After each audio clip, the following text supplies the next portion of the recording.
রাস্তাটি কি চমৎকার না? এই ফাঁকা রাস্তায় রাস্তার দুই ধারে যদি তাল গাছ গজায় কেমন লাগবে।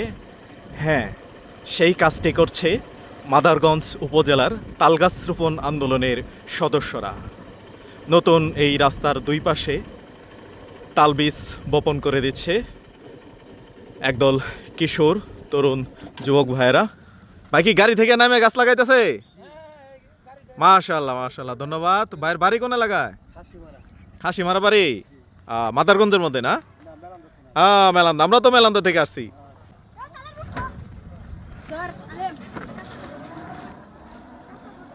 এক ভাই অটোরিকশা চালিয়ে যাচ্ছিলেন, উনি এই কার্যক্রম দেখে নিজে থেকেই দাঁড়িয়ে একটি বীজ বপন করে গেলেন।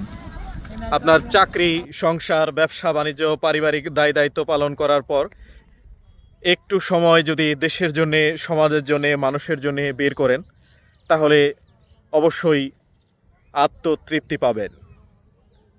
আর এটা ইসলামের দৃষ্টিতে অনেক বড় সাদকায়ে জারিয়া। এই তাল গাছ কিন্তু প্রায় 100 বছর বাঁচে, 80 থেকে 100 বছর। যতদিন এই গাছ বাঁচবে ততদিন আপনারা এটার সওয়াব পেয়ে যাবেন।